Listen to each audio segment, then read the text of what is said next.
மக்களே, நான் யாருன்னு உங்களுக்கு அறிமுகப்படுத்த வேண்டாம். என்ன ஏற்கனவே உங்களுக்கு நல்லாவே தெரியும்.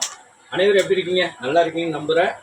அதாவது நம்ம சிக்கன் பிரியாணி பண்ணுறோம், பீஃப் பிரியாணி பண்ணுறோம். பீஃப் பிரியாணியில் வந்து நம்ம தண்ணியே சேர்க்கக்கூடாது. அதாவது அந்த பீஃப் வந்து நல்லா நிறைய பேர் கேட்டிருக்காங்க, எப்படி பீஃப் பிரியாணியில் வந்து நல்லா பஞ்சு மாதிரி வேக வைக்கிறீங்கன்னு. அதுக்கு தான் அந்த பதிவு. முதல்ல வந்து வெங்காயம், தக்காளி, பட்டை, மிளகாய், மசாலா எல்லாமே போட்டுடணும். போட்ட பிறகு கறியை போட்டு கொதிக்க விடணும். அதுலேருந்தே நீர் வரும். நம்ம முக்கால் வேக்காடு வெந்த பிறகு தான் கறி.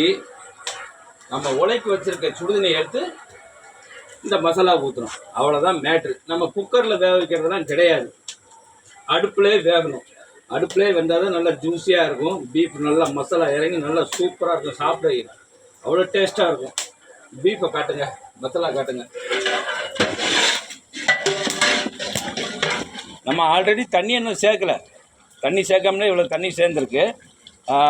இது வந்து முக்கால் பதத்துக்கு வேகணும். அதுக்கப்புறம் தான் நம்ம சுடுதண்ணி ஊற்றணும். காட்டுங்க. நன்றி, வணக்கம்.